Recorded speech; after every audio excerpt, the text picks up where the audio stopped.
शरीरं सुरूपं तथा वा कलत्रं यशश्चारुचित्रं धनं मेरुतुल्यं मनश्चेन लग्नं गुरुरङ्घ्रिपद्मे तत किं तत किं तत किं तत किम्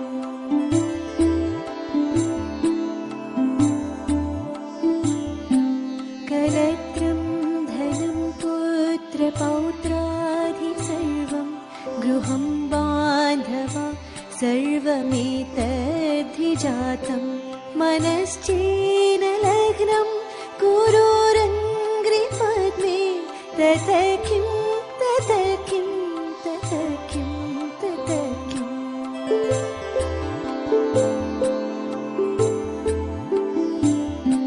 षडङ्गादिवेदो मुखे शास्त्रविद्या कवित्वादिगद्यं सुपद्यं करोति मनश्चेन लग्नं गुरुरङ्घ्रिपद्मे तत किं तत किं तत किं तत किम्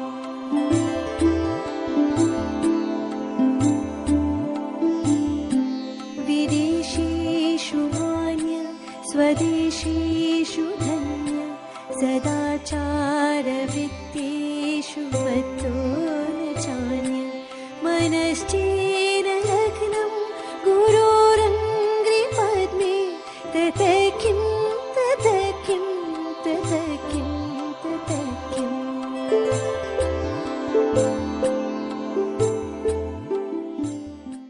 ओम शांति। ब्रह्मचर्य की अंतर प्रज्ञा जगाने का आज 9वां दिन। अव्यक्तवाणी 25 जनवरी 1994। होली हंस अर्थात सदा स्वच्छ। हंस सदा स्वच्छ दिखाते। स्वच्छता अर्थात पवित्रता। तो अभी स्वच्छ बन गए ना? मैलापन निकल गया या अभी भी थोड़ा थोड़ा है? थोड़ा थोड़ा रह तो नहीं गया? कभी मैले के संग का रंग तो नहीं लग जाता? कभी कभी मैले का असर होता है। तो स्वच्छता श्रेष्ठ है ना? मैला भी रखो और स्वच्छ भी रखो तो क्या पसंद करोगे? स्वच्छ पसंद करेंगे या मैला भी पसंद करेंगे? तो सदा मन बुद्धि स्वच्छ अर्थात पवित्र। व्यर्थ की अपवित्रता भी नहीं। अगर व्यर्थ भी है तो संपूर्ण स्वच्छ नहीं कहेंगे। तो व्यर्थ को समाप्त करना अर्थात होली हंस बनना। हर समय बुद्धि में ज्ञान रत्न चलते रहे, मनन चलता रहे। ज्ञान चलेगा तो व्यर्थ नहीं चलेगा। इसको कहा जाता है रत्न चुगना। 94 की अव्यक्तवाणी जनवरी मास 25 तारीख। क्या सुना? होली हंस अर्थात स्वच्छ। होली हंस अर्थात पवित्र। स्वच्छ अर्थात मैलापन। स्वच्छ अर्थात मोती चुगने वाले। स्वच्छ अर्थात बुद्धि में ज्ञान चलता रहे, व्यर्थ नहीं। मन बुद्धि को स्वच्छ कैसे करे? क्या किया जाए? स्वच्छता अभियान क्या किया जाए जिससे चित्त शुद्ध हो जाए? क्या पुरुषार्थ किया जाए? द्वापर से अब तक जितने धर्म आए सबने एक ही बात सिखाई, सेल्फ प्यूरिफिकेशन, चित्त शुद्धि। मार्ग अलग अलग थे, शब्द अलग अलग थे, सिद्धांत अलग अलग थे, लक्ष्य सबका एक ही था। अंतर मन की गहराई में जाकर अंतर मन में छिपे हुए जो विकार है से मुक्ति, निर्जरा। नाम अलग अलग दिए सबने, और जिस जिस को अनुभव हुआ उस अनुभूति के भी अलग अलग नाम दिए गए। किसी ने उसी अवस्था को निर्वाण कहा। निर्वाण अर्थात बुझ जाना, अर्थात निर्वाण। समाप्त हो गए। किसी ने उसी अवस्था को समाधि कहा जहां विकारों के वो बीज भी भस्म हो गए, सबीज समाधि से निर्बीज समाधि की ओर। किसी ने उसी को केवल ज्ञान कहा, किसी ने उसी को बीएटिट्यूड कहा, किसी ने उसी को केंशो, किसी ने उसी को सैटोरी। अलग अलग नाम दिए। ये वो नाम दिए गए हैं कि जब आत्मा ने ये महसूस किया कि इस अवस्था में कोई भी विकार नहीं है, सर्वोच्च अवस्था, तो वास्तव में हमारी साधना का यही लक्ष्य है। संपूर्ण स्वच्छता, संपूर्ण पवित्रता, मैलापन जहाँ निकल जाए, मन बुद्धि जहाँ स्वच्छ हो जाए, पवित्र हो जाए। और इसके लिए क्या कहा बाबा ने? हर समय बुद्धि में ज्ञान रत्न चलते रहे, मनन चलता रहे। तो आज का 9वां दिन, इस 9वें दिन में हम फिर कुछ नए प्रकार की साधना करेंगे। साधना तो वही है, old wine in new glass. क्या है ये?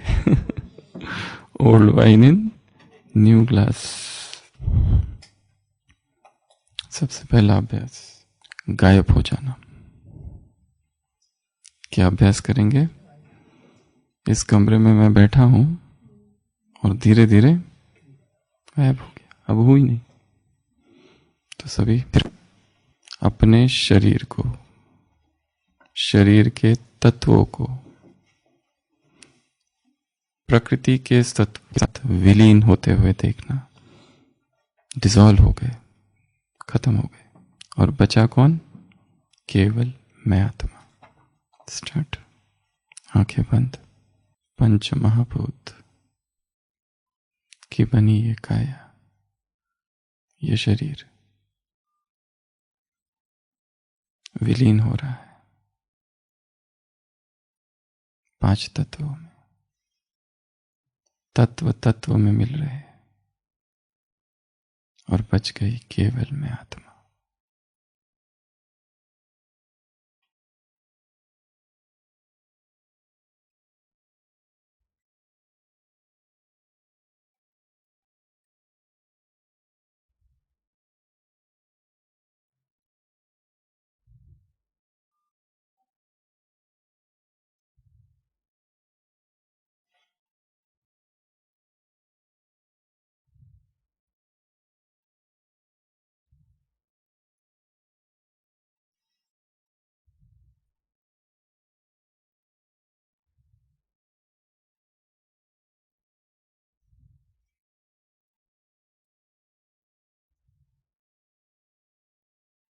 ओम शांति। इसी में दूसरा एक अभ्यास जो सारे दिन भर करना है।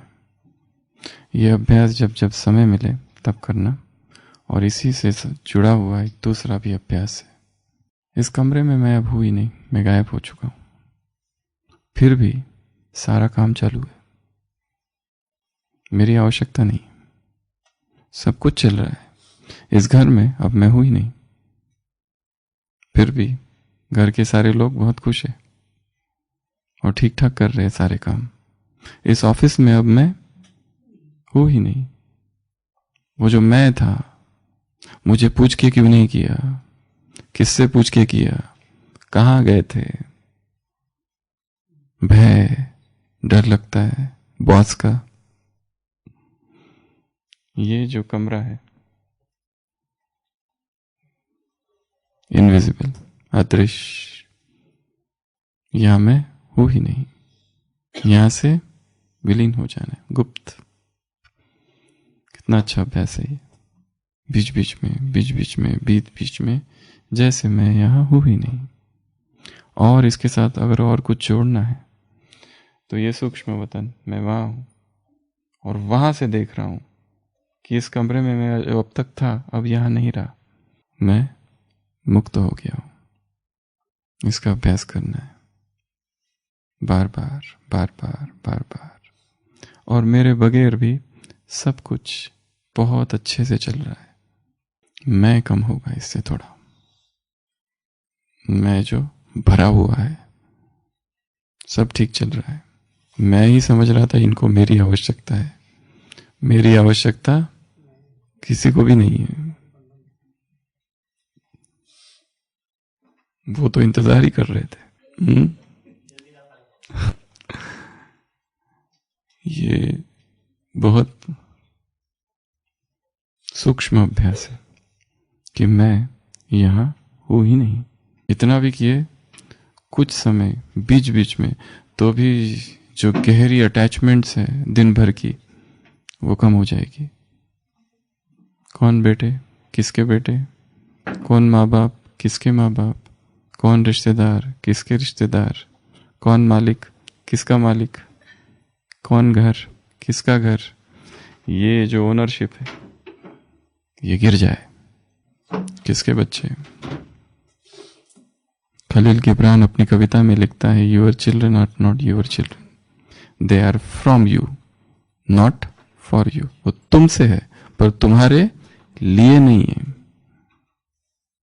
तुम्हारा काम था जन्म देना, जन्म दे दिया, काम पूरा हुआ, हट जाओ उसके मार्ग से। बीच में मत आओ बाधा बन के, मैं ये हूं मैं वो हूं तुम्हारा। बचपन से बताया जाता है, हैमर कर दिया जाता है, मैं तुम्हारा ये हूं मैं तुम्हारा वो हूं, ये तुम्हारा वो है वो तुम्हारा, तुम्हें इसे रिस्पेक्ट देना चाहिए। मैं तुम्हारी माँ हूं मैं तुम्हारा बाप हूं, इसलिए तुम्हें रिस्पेक्ट देना चाहिए। तो पहला अभ्यास गायब। दूसरा अभ्यास परम धाम। परम धाम इसके पहले भी कभी सुनाया था कि जितने नाम याद आते हैं उस एक एक नाम में स्थित होते जाना है। यही विधि है लंबा समय परम धाम में टिकने की। हिंदी इंग्लिश सारे नाम जितने याद आते हैं उतने, और जो नहीं भी है वो निर्माण किए जा सकते हैं, हमारे हाथ में है। पवित्र धाम, कहाँ हूं मैं?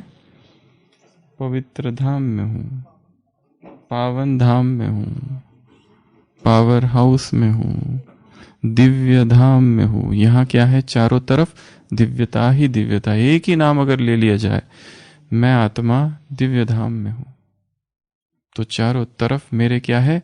दिव्यता ही दिव्यता है। मैं कहाँ हूं? कैवल्य धाम में हूं। कैवल्य अर्थात मोक्ष। मैं मोक्ष धाम में हूं, मौन धाम में हूं, साइलेंस वर्ल्ड में हूं, मैं अपने घर में हूं। ये कितना अच्छा भाव है। अब तक यहां वहां घूम रहा था, पता नहीं कब से निकला घर से। सोचो एक यात्री, पीछे बैग, एक लकड़ी, और निकला वहां से, घूम रहा है घूम रहा है घूम रहा है घूम रहा है घूम रहा है घूम रहा है, और अब जाके पहुंचा है अपने घर वापस।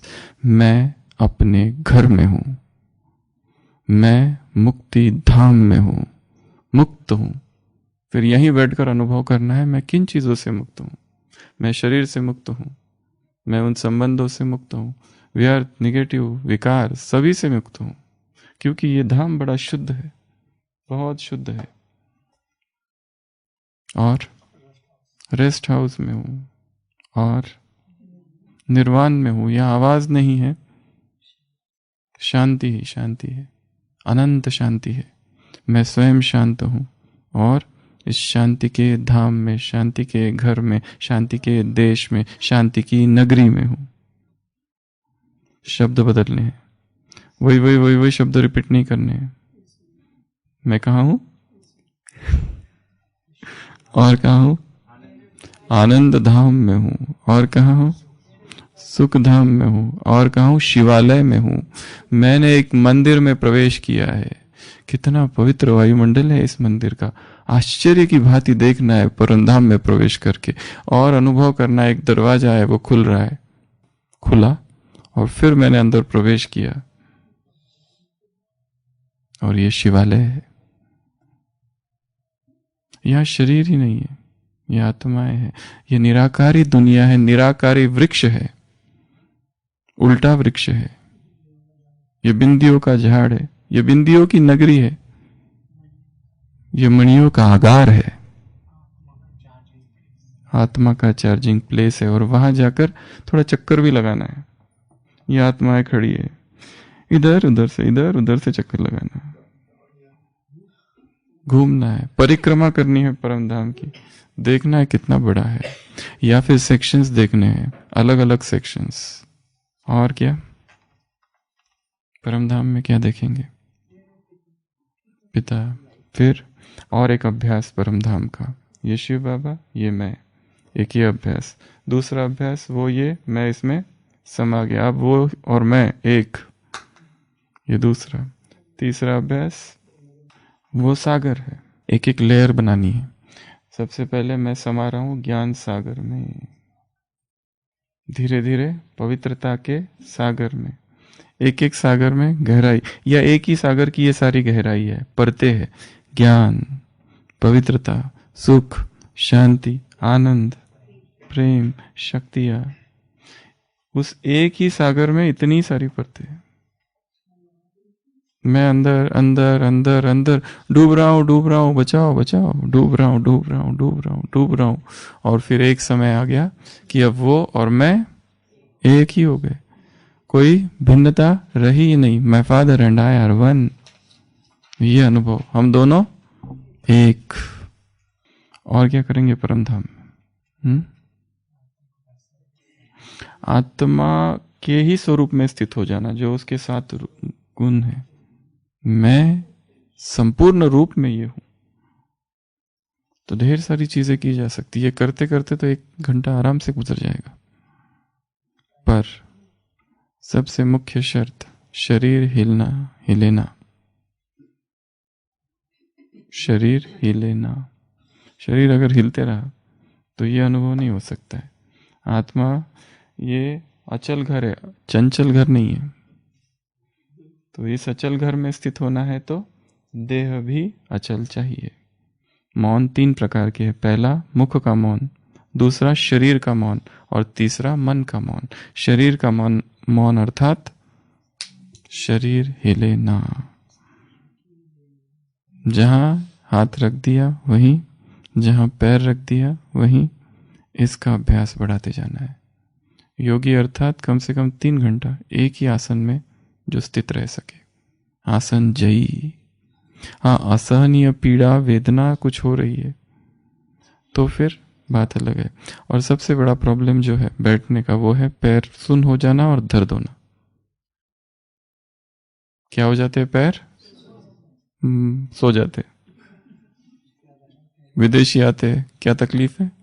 लेग स्लीप, सो जाता है पैर। क्या किया जाए? 2 मेथड है इसको जीतने के।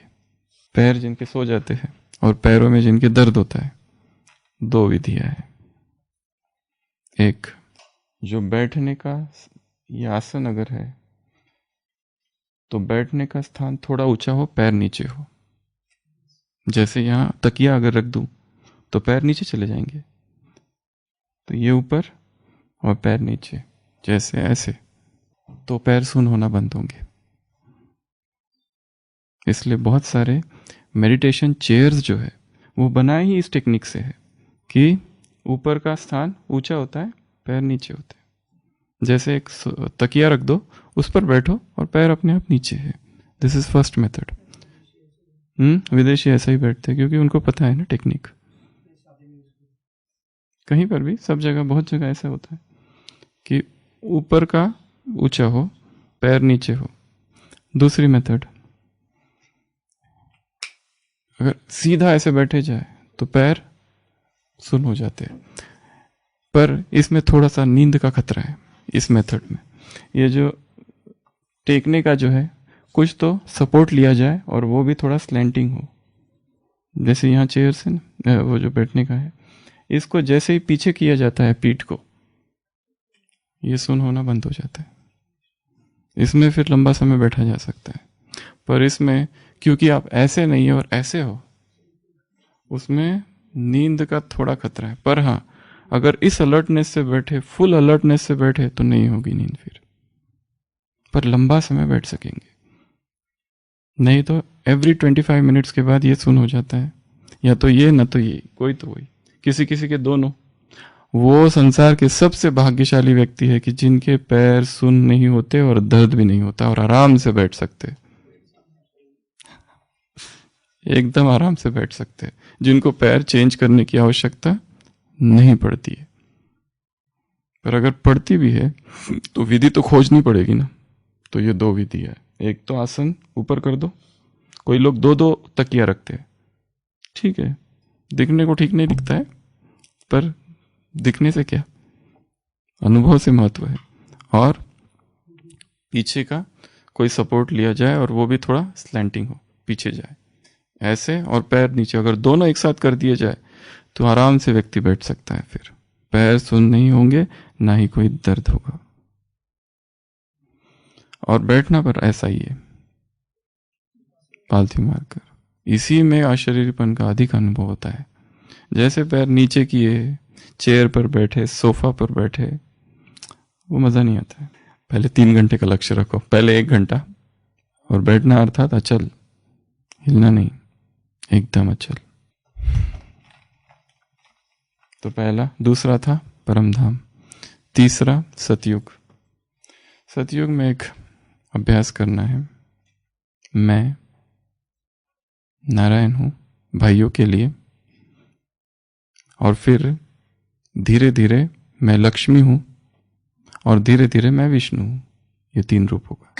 और बहनें चालू करेंगी, मैं लक्ष्मी हूं, और धीरे धीरे क्या बन गई, नारायण, पुरुष, स्त्री के शरीर से पुरुष के शरीर में एंट्री, और फिर विष्णु के शरीर में एंट्री।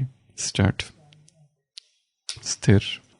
यहां एकाग्रता के लिए हमें पहले आंखें बंद और फिर आंखें खोलकर इन अभ्यासों का प्रयत्न करना है। और एक बात, सतयुग में जाकर नहीं, इसी शरीर में यही की यही चेंज करना है। आत्मा इधर ही, यही दुनिया, यही कलयुग। और क्या पता ऐसा भी हो जाए, विनाश हो नहीं और इधर की इधर ही हम चेंज हो जाए और दुनिया बदल जाए, ऐसा भी हो सकता है। नारायण स्वरूप का अनुभव, और बहने लक्ष्मी स्वरूप का अनुभव। देवता ही शरीर है, स्वस्थ, निरोगी, कंचन काया, विकार मुक्त, हल्का, सुंदर, तेजोमयी, पवित्र, अपने पवित्र शरीर का अनुभव।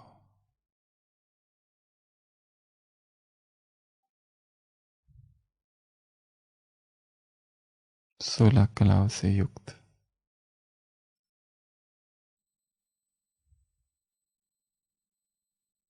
संपूर्ण निर्विकारी,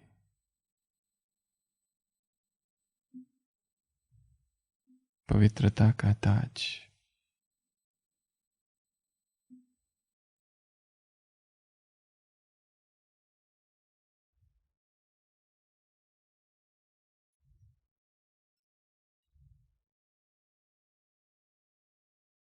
अब भाई अनुभव करेंगे, मैं ही लक्ष्मी हूं।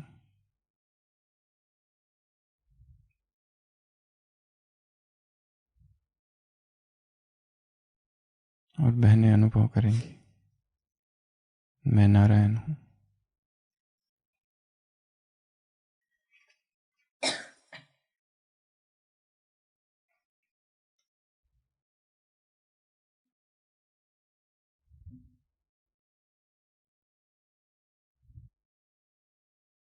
अब स्वयं को स्थित कर देंगे अपने चतुर्भुज रूप में। मैं विष्णु हूं, न स्त्री न पुरुष, कंबाइंड हूं, चतुर्भुज।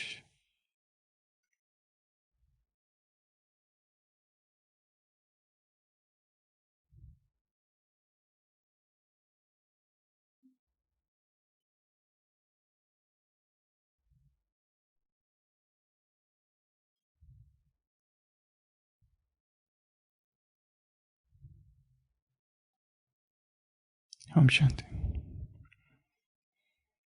तो ये तीसरा अभ्यास, स्त्री भी मैं, पुरुष भी मैं, अर्धनारीश्वर शिव के लिए कहा जाता है।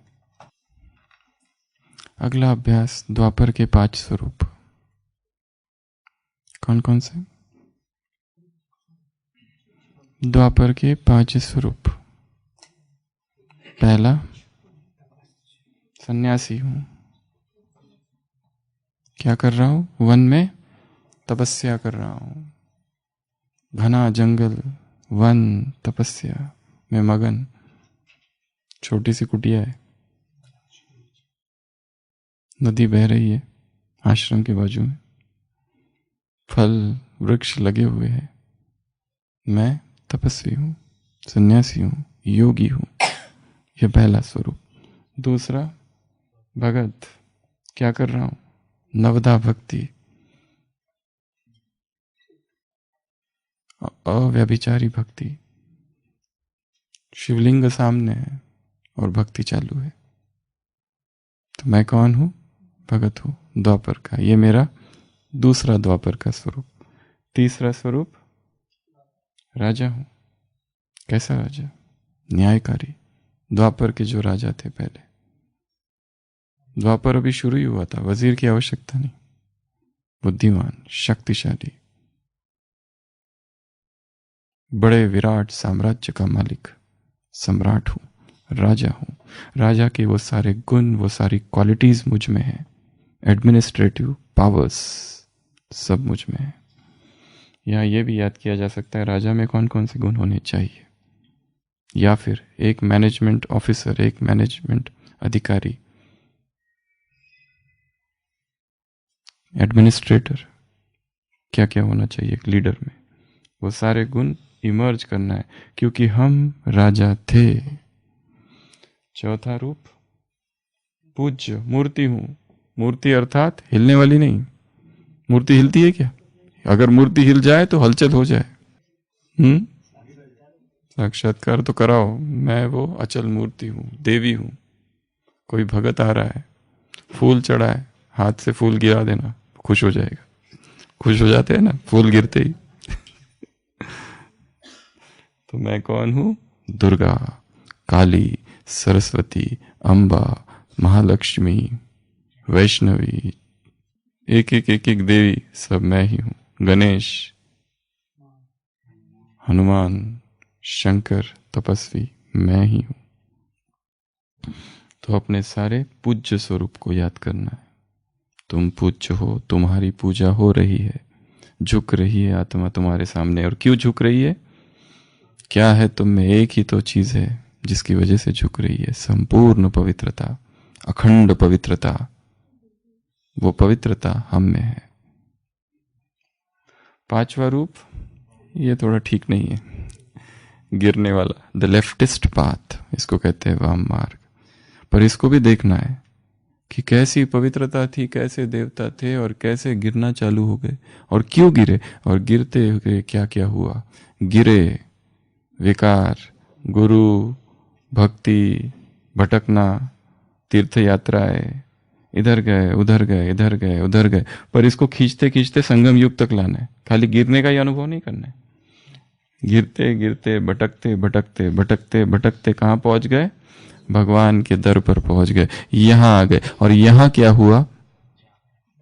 यहां हमको मिल गया वो जिसकी खोज थी, जिसकी तलाश थी। तो भगवान से मिलन तक इसको घसीटते हुए, खींचते हुए यहां लाना है। केवल यहीं लटकते नहीं रहना, तो दुखी हो जाएंगे। या तो वो संस्कार प्रकट होंगे, ये खोज और ये मिलन। तो ये द्वापर के 5 रूप, तो इसका भी अनुभव करना है आज कई बार दिन में, या फिर किसी एक का कर सकते हैं। मैं वो योगी हूं, वो सन्यासी हूं, वो तपस्वी हूं। तपस्वी अर्थात विरक्त, उसे कुछ लेना देना नहीं है, संसार गौण है उसके लिए, व्यर्थ है संसार के सारे संबंध। गृहस्थियों को देखता है, दया आती है, बेचारे कहां फंसे हैं, क्यों फंसे हैं। जैसे कोई पिंजड़े के बाहर है, प्राणी संग्रहालय, अजायब घर में जा रहा है, देखते हैं एक एक प्रिजन होता है ना, इधर इधर, पर सब अंदर फंसे हुए हैं। और सोच यही रहे कि हम मुक्त हैं। हर एक फंसा हुआ है, पर सोचता क्या है? मैं मुक्त हूं। सीख कुछ भी नहीं रहे, लर्निंग हो ही नहीं रहा है। खाली वो युधिष्ठिर से यक्ष क्या पूछता है? सारे चारों भाई मरे पड़े हैं। वो यक्ष पूछता है, मैं प्रश्न पूछूंगा, नहीं उत्तर दोगे तो तुम भी मर जाओगे भाइयों की तरह। अगर उत्तर दोगे तो चारों भाई भी जीवित हो जाएंगे, तुम भी बच जाओगे। पूछता है कि एक ऐसा आश्चर्य बताओ। वो एक ही कहता है कि एवरीवन, इस संसार का हर व्यक्ति सीख कुछ नहीं रहा है। ज्ञान बहुत है पर सीखता नहीं है। लर्निंग अलग है, नॉलेज अलग है। वही वही गलती करते रहता है, करते रहता है, करते रहता है। वैसे संसार के मनुष्यों की आदत है, वही वही। कुछ नया तो कोई गलती करो, वही वही गलती। कोई नई गलती करो ना, न्यू मिस्टेक। वही विकारों वाली गलती छोड़ो, वही पुराने विकार। कोई नया विकार भी नहीं है,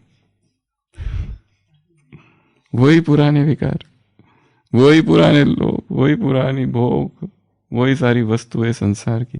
तो क्रिएटिविटी तो है ही नहीं मिस्टेक्स में। वही मिस्टेक, कम से कोई नई मिस्टेक करो कोई, पर वो भी नहीं, वही पुरानी गिनी चुनी जो मिस्टेक्स है, द्वापर से वही करते आ रहे हैं। तो मैं कौन हूं? तपस्वी हूं। तपस्या जीवन का लक्ष्य है। ये सब भोग विकार वासनाएं, ये सब व्यर्थ दिखाई देते हैं दूर से। ये अभ्यास।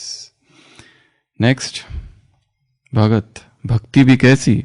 ये आजकल के भक्तों की जैसी नहीं, दिखावे वाली, तमो प्रधान नहीं, अनन्य भक्ति, एकदम भाव विभोर करने वाली भक्ति। वो वाली भक्ति, इतना प्रभु प्रेम से भरा है चित्त, वो वाली भक्ति। राजा, एक एक का अभ्यास किया जा सकता है कि मैं वो हूं। बहुत कठिन समस्या राजा के सामने। रोज दरबार में क्या होता है? हर दिन नई समस्या आती है, हर दिन। तो वैसे रोज रोज नई नई समस्या। हमारा ये क्या है? डिपार्टमेंट भी एक दरबार ही है एक रीति से, जिसमें हम राजा है। ये समझना, बताना मत। तो ये एक अभ्यास। उसके बाद में संगम युग। यहां पे अभ्यास करना है दोष दृष्टि का। दो अभ्यास करने। संसार के जितने संबंध है सब में दोष देखो क्या है। दोष दृष्टि उत्पन्न करनी है। पति पत्नी, दोष दृष्टि। स्वार्थ है, विकार है। भाई बहन, उसमें भी कहीं ना कहीं दोष है। दोष दृष्टि संसार के प्रति उत्पन्न करनी है। विश्व कल्याण का मार्ग विश्व घृणा से चालू होता है, नहीं तो मोह हो जाएगा किसी में। सब संबंधों में मोह है। मोह मोह मोह, सब फंसे हुए, सब मोह में फंसे हुए। और जहां मोह है वहां बड़ी बेचैनी है, बहुत बेचैनी है। जिससे मोह होता है उसी से दुश्मनी भी हो जाती है एक दिन, अगर वो नहीं करता जो हम चाहते हैं।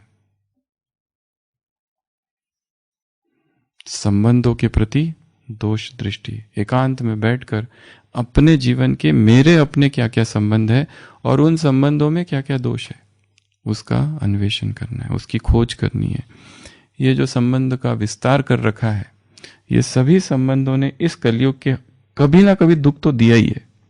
कोई कितना भी कहता है ये बहुत ही अच्छा है, अच्छी है, इसने मुझे कभी दुख नहीं दिया, परंतु कभी ना कभी तो दुख उससे मिलता ही है, क्योंकि ये स्वभाव है कलियुगी मनुष्य का, दोष।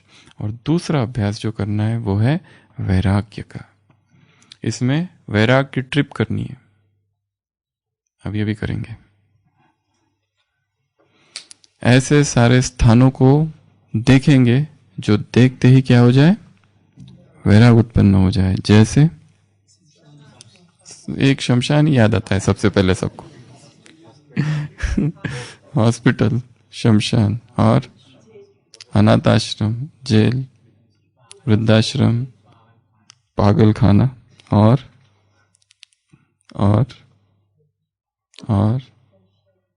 वेश्यालय और कत्तल खाना और गरीबी, बुढ़ापा, ये भी दृश्य है। जहां नहीं, पॉजिटिव वाले नहीं, निगेटिव वाले। दो दो लिस्ट है इसकी, एक पॉजिटिव लिस्ट अलग है वैराग की, और एक निगेटिव लिस्ट है। ये निगेटिव लिस्ट, इसकी ट्रिप करनी है बीच में, वैराग्य ट्रिप जाके देखना है। तो सभी अलर्ट, स्थिर, आंखें बंद। आंखों के सामने वो सारे दृश्य लाएंगे और अनुभव करेंगे। सबसे पहले वृद्धाश्रम, आंखों से नहीं दिख रहा, दांत गिर गए, कानों से सुनाई नहीं देता, चल नहीं पाते, बेड रिडन। एक एक खाट पर जाओ और एक एक वृद्ध को देखो। यही जीवन का सत्य है। कहाँ है वो सौंदर्य?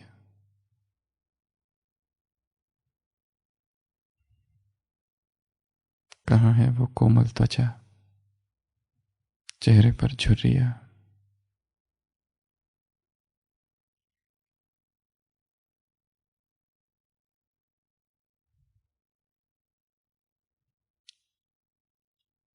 कहाँ गया वो अहंकार शरीर का? कहाँ गए वो सारे प्रसाधन, वो सारा श्रृंगार शरीर का?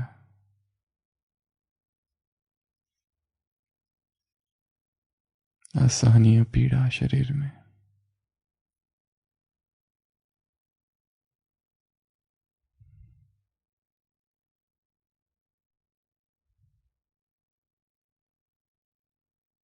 वहां से निकलकर अब चलते अस्पताल।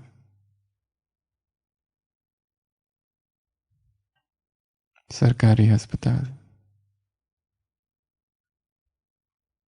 असंख्य मरीज, लाइलाज बीमारियां,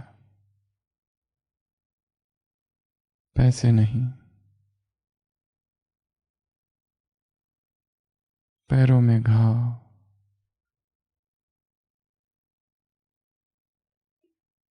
कमजोरी, चल नहीं पाते, उठ नहीं पाते, खा नहीं पाते।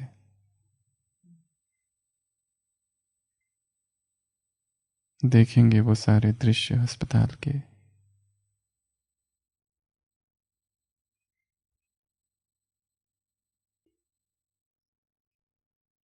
यही जीवन का सत्य है।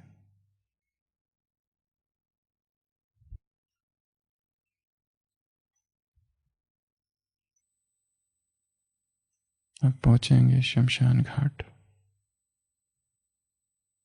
मरघट। चिताएं जल रही है। कहाँ है धन, कहाँ है संपत्ति, कहाँ है वो मैं और मेरे का भाव? आग की लपटें उठ रही है।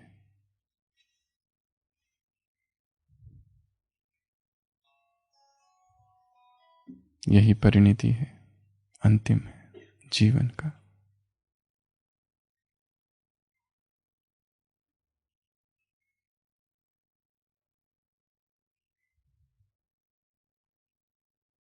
अब पहुंचेंगे एक बड़ा महानगर और एक बस्ती। गरीब लोग झोपड़ियों में रहते हैं, चुक्की झोपड़ियां। एक ही कमरे में 10-10 लोग। पानी नहीं, भोजन नहीं, अमानवीय अवस्था है।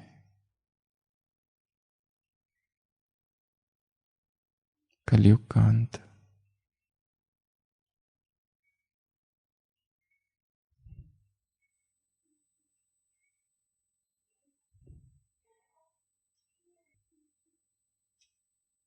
अब पहुंचेंगे बूचर हाउस, कत्तल खाना।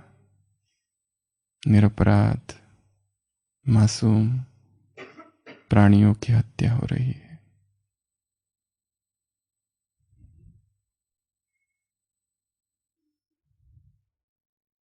हिंसा,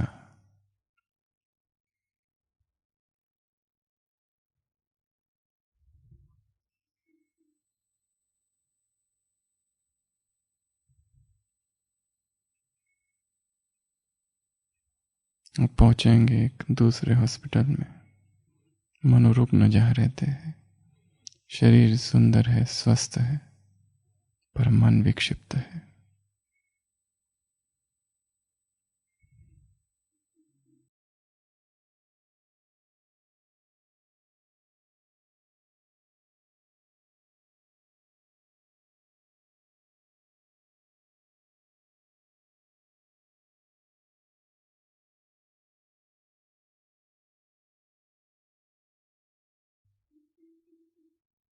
आंखों से देखते रहेंगे संसार के ये सारे दृश्य। प्राकृतिक आपदा आई है, कहीं लोग मर रहे हैं, महाविनाश की झलक।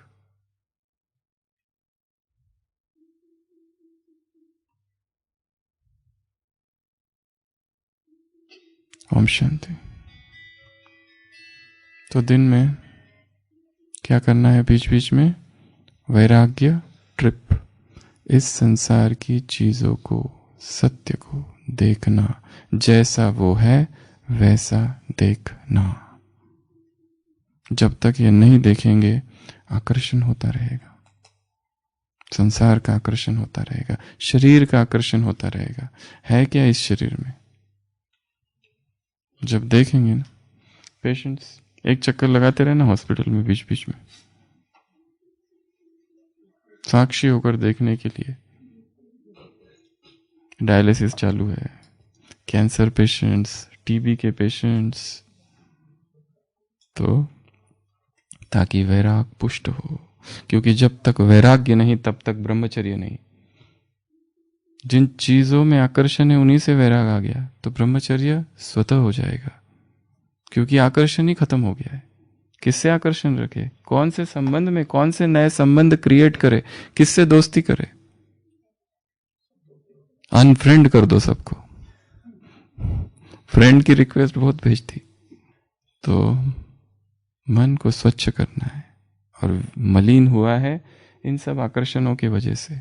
अब उन आकर्षण के प्रति ही दोष दृष्टि, अंग्रेजी में कहते हैं अवर्शन थेरेपी, इसको कहा जाता है अवर्शन थेरेपी। अवर्स अर्थात घृणा उत्पन्न करना। जो स्मोकिंग करता है उसे ऐसे ऐसे दृश्य दिखाए जाते हैं कि उसे नफरत आने लगती है। फिर जिससे प्यार है, जिससे बहुत गहरा मोह है, एक व्यक्ति है, उसको दूसरे व्यक्ति से, ए को बी से बहुत प्यार है, बहुत ज्यादा मोह है, और फिर वो सुनता है कि सबके प्रति शुभ भावना। अरे शुभ भावना तो है, वो शुभ भावना रखते रखते और ही तो फंस रहे हो उसमें। ये क्या बता रहे हो कि घृणा कैसे? व्यक्ति से घृणा नहीं है, उस संबंध से घृणा है, उस विकार से घृणा है। उस व्यक्ति से हमारी कोई घृणा नहीं है, पर उस व्यक्ति से तो दूर जाना है ना, क्योंकि इतना मोह बना के रखा है उसमें। वही चाहिए हर चीज में। 10 बार तो फोन कर रहे हो उसको, 10 बार मैसेज कर रहे हो उसको, या उसके मैसेज का इंतजार कर रहे हैं, या हर चीज उसको इन्फॉर्म कर रहे हैं। ये क्या है? स्पेशल राखी, स्पेशल टोली, ये मोह ही है ना। तो मोह को जीतने के लिए हम सोच रहे, बाबा ने तो कहा सबसे प्यार करो, इसलिए हम तो प्यार कर रहे। यहाँ वो वाला अस्त्र काम नहीं करेगा। यहाँ क्या बनना है? महाकाली, तलवार चलानी पड़ेगी यहाँ पर, तो होगा ये काम। उसके सिवा नहीं होगा। नहीं तो ये मोह तो वैसा ही रहेगा, मोह खत्म नहीं होगा। और तो ये, और आज का लास्ट काम, वो तो सबसे महत्वपूर्ण है जो रोज का काम है। कौन सा? भोजन का। सबका चालू है ना? चालू है कि नहीं चालू है? जितना हो सके अपनी दिनचर्या को, अपने जीवन शैली को प्रकृति की ओर मोड़ना है। जितना अप्राकृतिक है, आर्टिफिशियल, कृत्रिम है, उतनी बीमारियां भी ज्यादा है शरीर की और मन की भी, और ब्रह्मचर्य भी कठिन है। अव्यक्त महावाक्य बाबा के 24 अक्टूबर 81। सूर्य की किरणें भिन्न भिन्न प्रकार की कमाल दिखाएगी। यह सब आपके लिए तैयारी हो रही है। गैस जलाने की, कोयले जलाने की, लकड़ी जलाने की आवश्यकता नहीं रहेगी। सो कुकिंग बिजनेस बंद। यह है सतयुग, और उसका अभ्यास कहां से करना है? अभी से, आज से। तो जितना हो सके 24 घंटे में बस एक ही बार वो भोजन खाना है जिसने आपने जब उस जिसको स्पर्श किया है। जितना हो सके वो भोजन लेना है जहां आग का स्पर्श नहीं हुआ है, तो ये संस्कार बनेंगे। लकड़ी जलाने की, कोयले जलाने की और गैस जलाने की वहां पर आवश्यकता नहीं, सबसे छूट जाएंगे।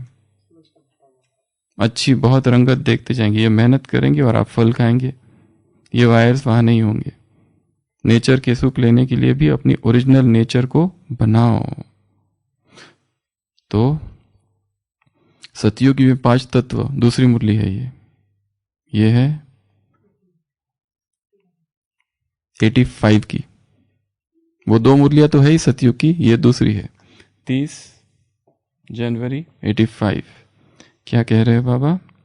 सतयुग में यह 5 तत्व देवताओं के सुख के साधन बन जाएंगे। यह सूर्य आपका भोजन तैयार करेगा तो भंडारी बन जाएगा ना, कुक बन जाएगा तुम्हारा। वो सूरज ही कुक है। अब सूरज ने जिसको कुक किया है वो है वेजिटेबल्स, ऑलरेडी पके हुए। हम क्या कर रहे हैं? उसको फिर से कुक कर रहे हैं। Double cooking. और जो कुक किया है वो आलू को तो सूरज ने कुक कर दिया, फिर उसको बॉईल किया, दोबारा कुक किया, फिर उसकी सब्जी बना दी, दोबारा कुक किया, फिर उसको समोसे में भर दिया और फिर कुक किया। कुक्ड। इतनी बार कुक करके और फिर मजा आ रहा है खाने में। ये रोग पैदा करेगा या स्वास्थ्य? ये वायु आपका नेचुरल पंखा बन जाएगा, आपके मनोरंजन का साधन बन जाएगा। वायु लगेगी, वृक्ष हिलेंगे और वह टाल टाली ऐसे झूलेंगे जो उन्हों के हिलने के भिन्न भिन्न साथ स्वतः ही बजते रहेंगे। तो मनोरंजन का साधन बन गया ना। ये आकाश आपके लिए राज्य पथ बन जाएगा। विमान कहाँ चलाएंगे? ये आकाश ही आपका पथ बन जाएगा। इतना बड़ा हाईवे और कहाँ पर है? यह जल इत्र फुलेन का कार्य करेगा। जैसे जड़ी बूटियों के कारण गंगा जल अभी भी और जल से पवित्र, ऐसे खुशबूदार जड़ी बूटियां होने के कारण जल में नेचुरल खुशबू होगी। जैसे यहाँ दूध शक्ति देता है, वैसे वहां का जल भी शक्तिशाली होगा, स्वच्छ होता है। इसलिए कहते हैं दूध की नदियां। सब अभी से खुश हो गए ना। ऐसे ही यह पृथ्वी ऐसा श्रेष्ठ फल देगी जो जिस भी भिन्न भिन्न टेस्ट के चाहते उस टेस्ट का फल आपके लिए हाजिर होगा। यह नमक नहीं होगा। तो आज का अभ्यास, सॉल्ट आउट। ये नमक वहां नहीं होगा। नमक उत्तेजक है। चलो शुरुआत में सेंधा नमक, पर धीरे धीरे नमक से मुक्त हो जाना। Dassault the body. लोग डरते हैं हमारा नमक बंद कर दिया तो हमारे सोडियम कम हो जाएगा, ये हो जाएगा, वो हो जाएगा, वो हो जाएगा। कुछ नहीं होगा। बीपी लो हो जाएगा, ऐसा हो जाएगा, वैसा, कमजोरी आएगी, चक्कर आएंगे। कुछ नहीं होगा, कुछ नहीं होता है। वो आदत है बस। टेस्ट, ये जो है ना टेस्ट बर्ड्स, इनको 10 दिन जो खिलाओगे 11वें दिन उसको वो अच्छा लगता है। 10 दिन उसको बिना नमक का दे दो, 11वें दिन टेस्ट दो तो थूक देगा वो नमक को। तो नमक टाटा, बाय बाय।